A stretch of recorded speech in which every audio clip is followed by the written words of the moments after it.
I would try to really enforce the importance of mental and physical well-being and how that really relates to your performance. I'm in my 40s now, so it's a lot different than when I was in my 30s starting this business. It's almost like a non-starter for me. Like my mental health, my physical health take precedent over, my leadership, because I know how much better of a leader I can be and that I am when I prioritize those things. So that's my biggest advice, to make sure that you have a really good mental and health routine.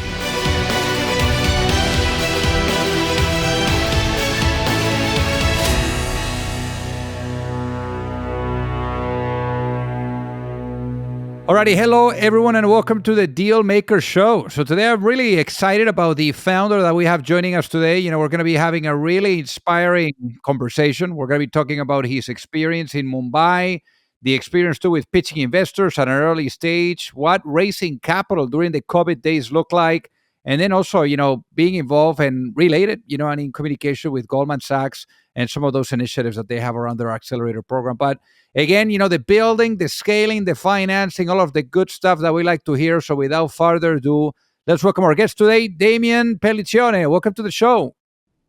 Thanks so much for, Thanks so much for having me. This is such a treat. So born and raised in Toronto, Damian. So give us a walk through memory lane. How was life growing up for you?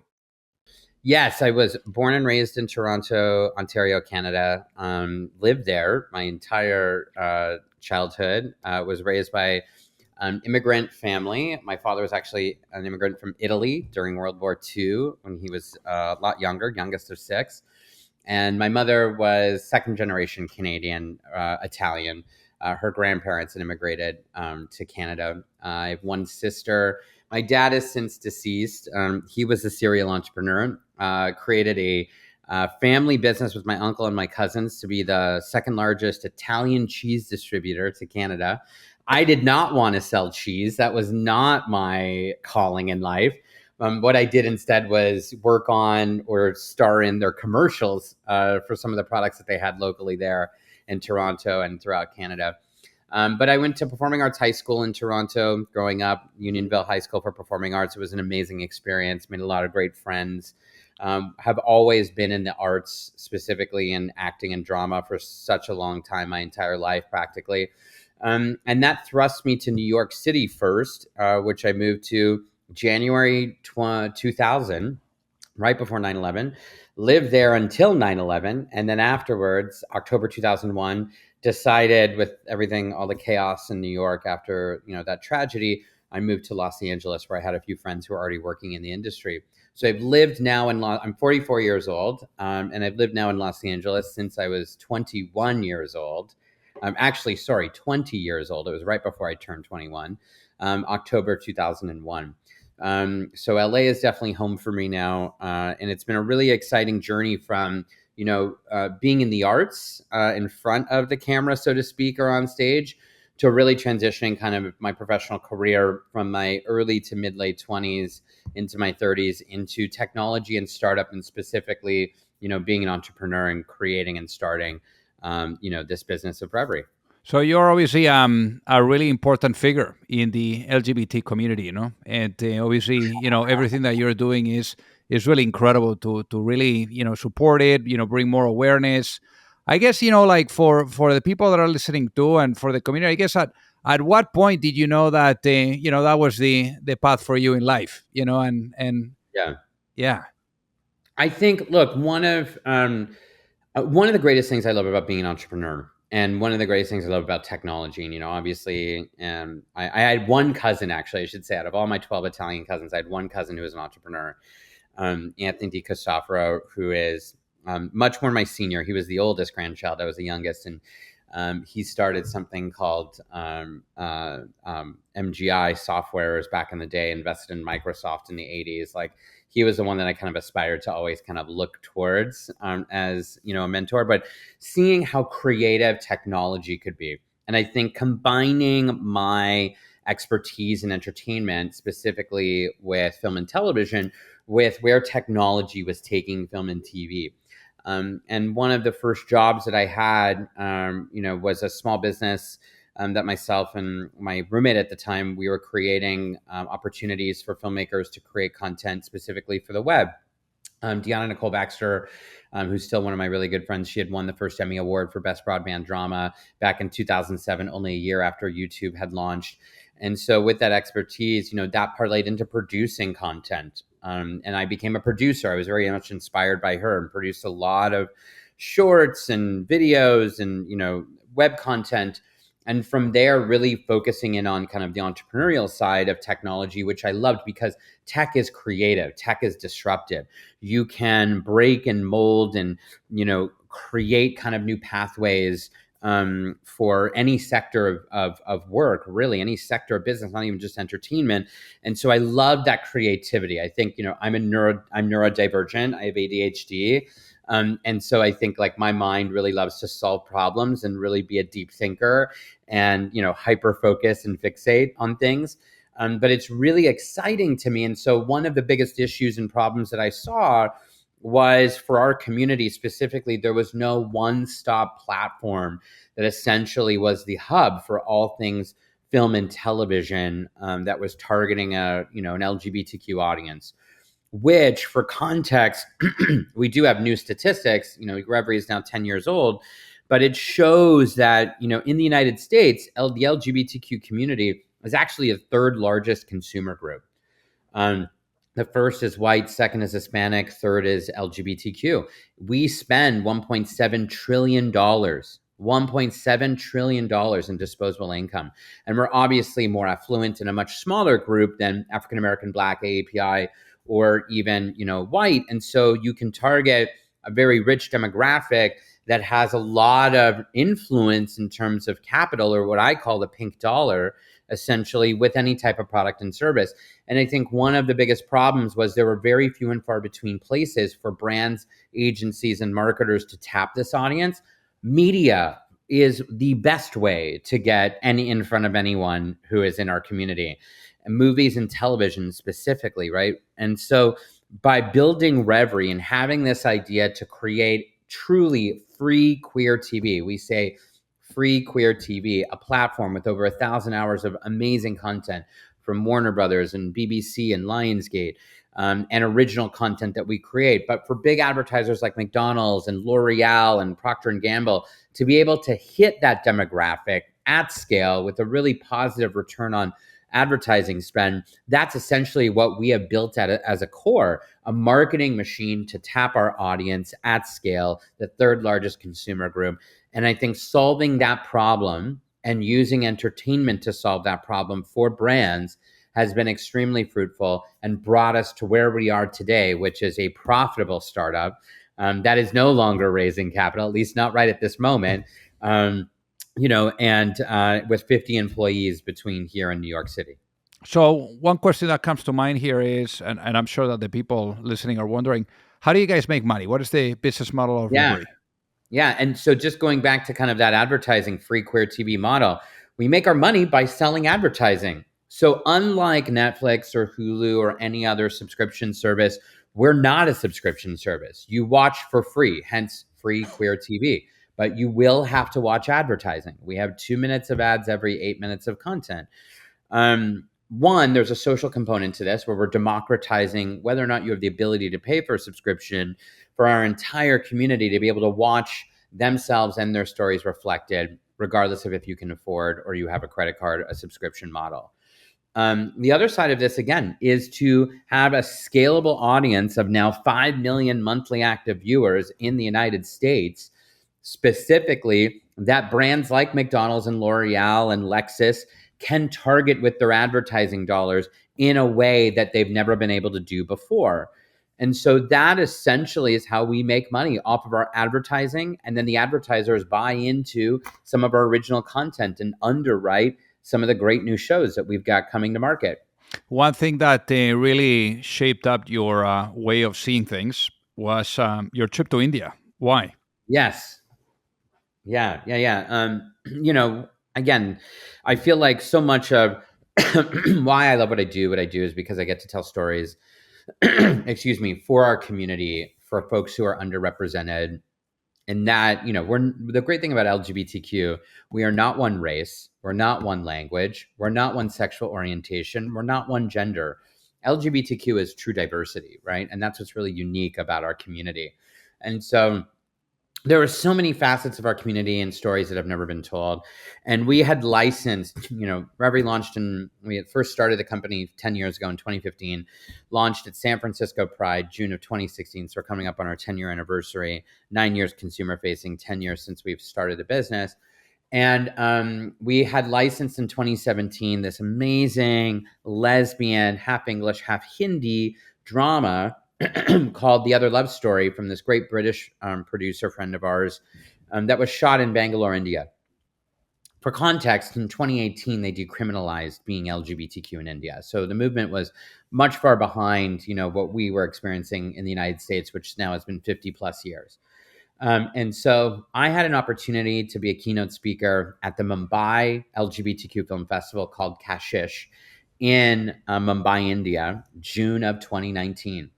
And I'd never been to India. It was one of those places that I'm like, oh my God, I want to go. Here's my excuse. Let me go experience the culture, go for an entire week and really, make new friends and see what the landscape of entertainment is like in India. And on the opening night of the festival, all the international speakers were all seated together, and they invited us on stage to just say, hey, come see my presentation, my talk, my panel, on Friday, on Saturday, on Sunday, on such and such. And afterwards at the reception, I had this lineup of queer women, lesbian women from India who wanted to talk to me or take my photo or shake my hand or, just say hello. I could not for the life of me figure out why I had all these women. And, I love to talk to everybody. It's not like it's a big deal, but I was like, why are all these women, all these lesbians here in India? I've been here for like 2 days wanting to talk to me. And it wasn't until about the third or fourth person in line who basically stopped me and said, you don't know why all these lesbians want to talk to you. I'm like, no, I don't. She pulls out her phone and she's like, let me show you something. And she turns on Tinder and she starts swiping. And they say women who love women. They don't necessarily use the term lesbian at that time. And all of the images on Tinder were images from The Other Love Story, the project that we had licensed and distributed and branded as our original and really pushed out and had all this great traction from an audience in India.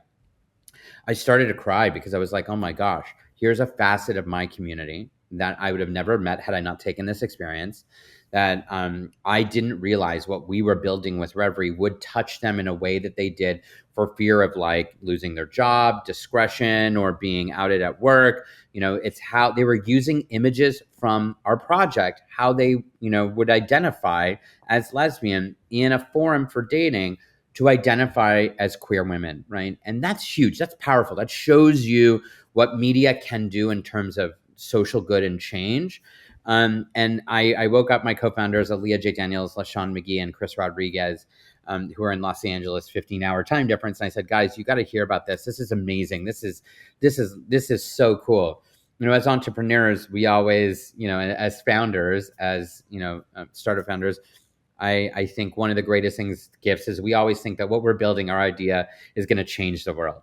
Here is one of those moments in my career in building Revry where I actually saw what we were doing changing the world and helping my community in a place that none of us had ever been to.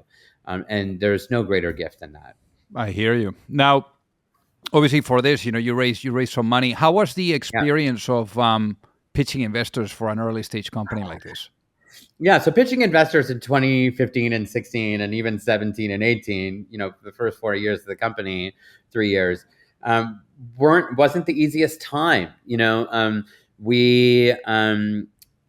Capital wasn't necessarily flowing in the same way. The valuations were there, but media, the sector of media is hard because it's hard to prove kind of return on investment. We've been successful in doing that now.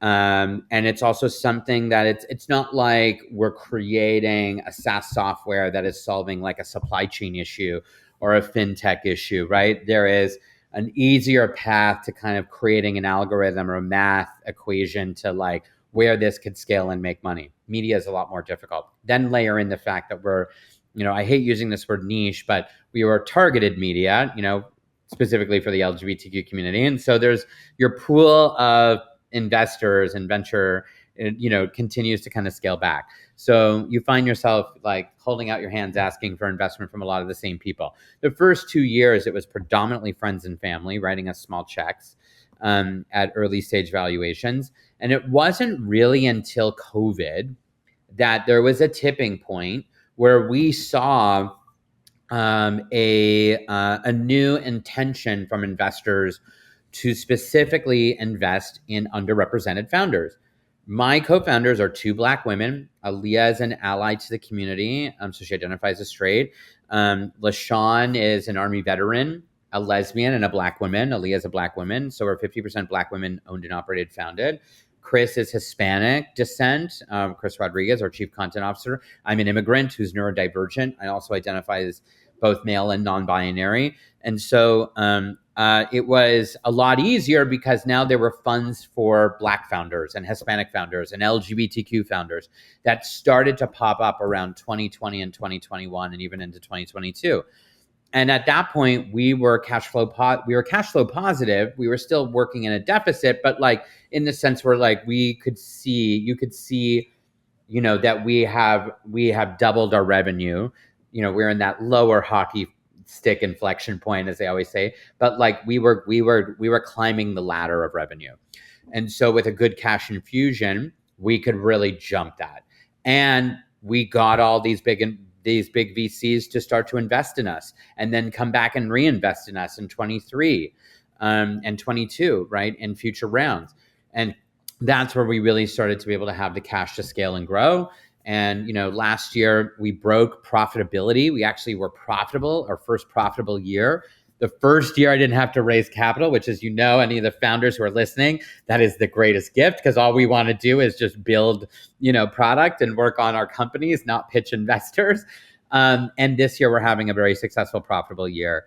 Will we raise again? Probably. I'm sure at some point we're going to want to scale. We're waiting to see where the markets go. We're waiting to see where valuations go.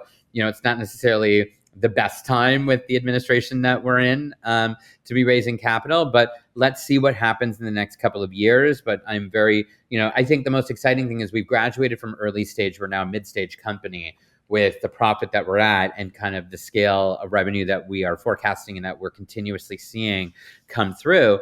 And I think it's exciting when you build something that runs without you. And that was a transition point for me. I still think I need to take out the garbage. And if I'm not taking out the garbage, something is wrong, right? It's like early stage investor or early stage founder, you've got imposter syndrome. You get to mid stage and you feel like something is still going wrong or you need to be doing everything. And so that's been the transition for me in the last 2 years is kind of letting go and let God, so to speak. That's amazing. Now, obviously, as you were saying, being profitable, being able to control your own destiny, I mean, that's really where you have leverage to be able to raise amazing, rounds because you raise money when you don't need it, unfortunately. Exactly. And when you need it is when it's super tough, right? Now, exactly. I guess for you, as you're looking back, what would you say has been your biggest lesson when it comes to raising money and dealing with investors? Yeah, and this, I'm so excited to be on this podcast because this is, reminding me of, the many, many lessons I had to learn in the 10 years of building this business. And especially the first, 5 when we're raising the capital, I'm so used to being a marketer and a sales guy. And I was approaching investment with that mindset because the last company I'd worked for before starting Revry, I was the head of business development internationally. And that is very much like sales and marketing, right? And so, but that's not an investor's mindset, right? That's not a venture capitalist or an angel investor's mindset. They're high risk gamblers. They're conservative. This is my analogy. They're conservative, high risk gamblers, right? You think about like being in Vegas and being at like a craps table and those high stakes tables that you see in that private area that's roped off with a lot of security and bright lights and guys with their caps and their sunglasses and stuff like that playing poker. That's essentially what venture capital is, right? They want to have a sure thing that they think either one of two things. They want to know that you are already, on a path to profitability, or that you are the next, Uber, Airbnb, Lyft, Tesla, the next big cap kind of like potentially publicly traded business. I truly believe that like it's a courtship It's about building relationships with VCs and angels. That is going to get you way farther than anything else, because the investor that you meet on year one may be the investor that you need on year five.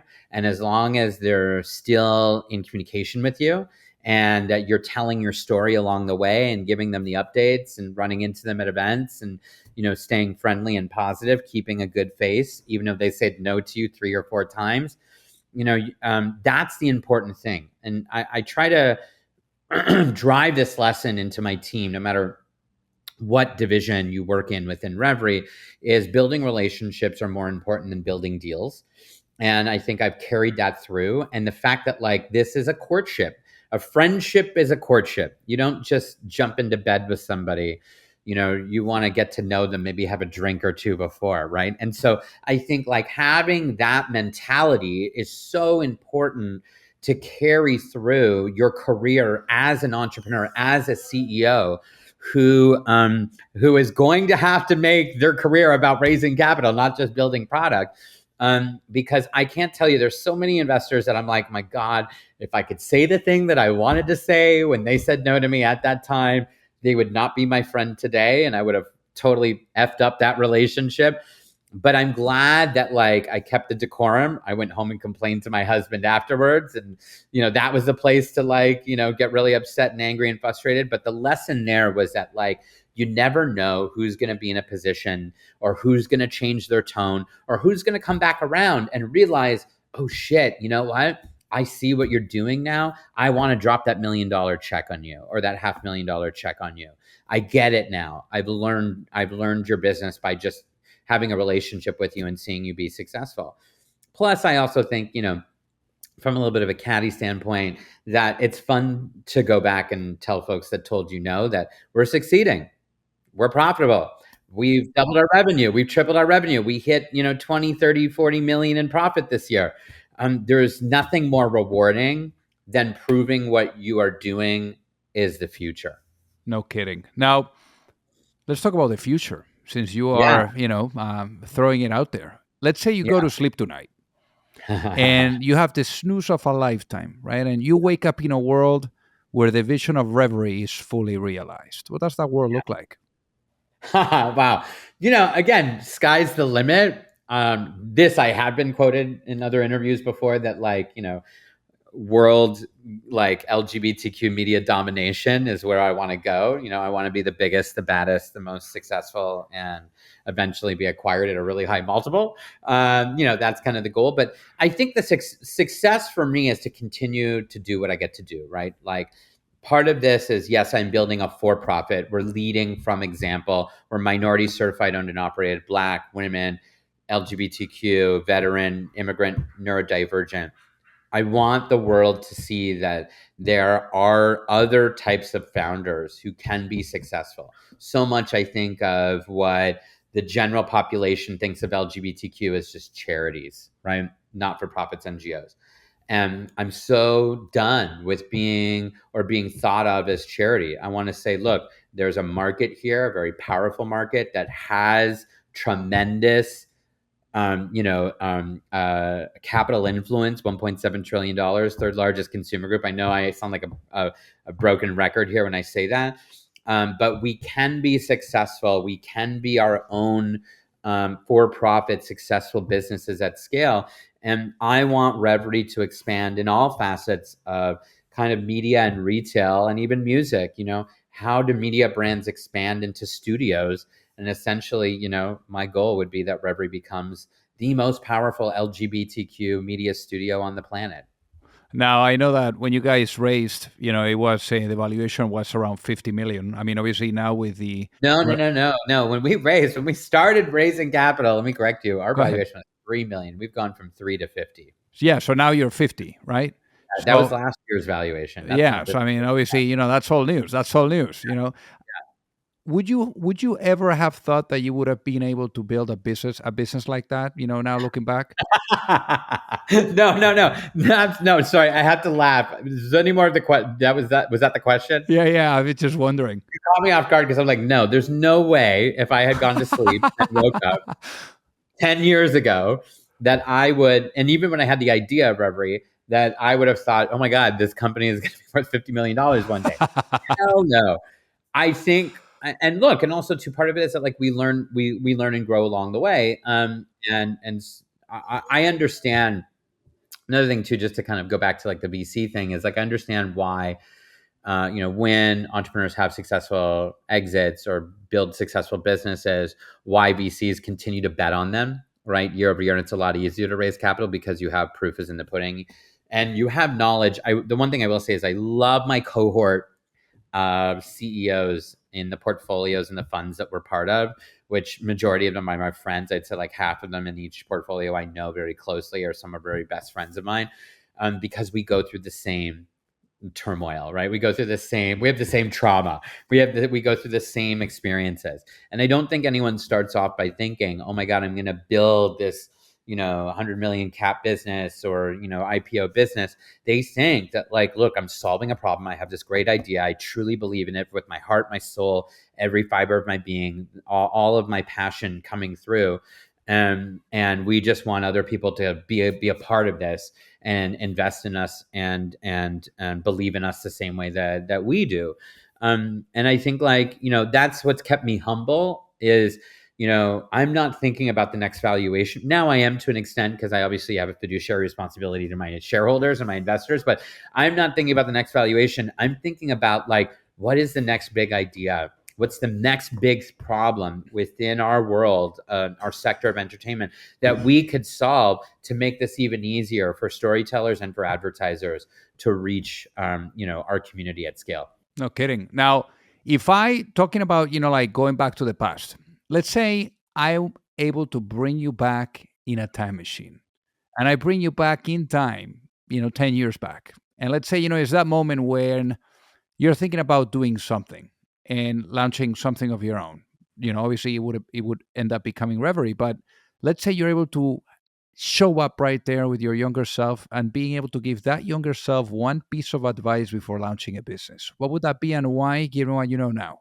I'm going to give the same piece of advice that was given to me by a good friend of mine, Barrett Garesi, who is a serial entrepreneur. Literally, I want to say 2 months after launching Revry, make sure you have a great therapist. How is that? How is that? I mean, I know that Yeah. entrepreneurship involves depression. Unfortunately, Oh no. it's a lonely journey. But I guess why don't you double click on that? Yeah, I mean, the way I double click on that is that like you're going as an entrepreneur, you have, and especially as a founder, high highs and low lows, right? And you've got to have thick skin to be able to navigate that time, and you have to have support and take your mental and physical health as serious as you do your business. And I know from experience that I didn't take my mental and physical health as seriously the first couple of years as I should have.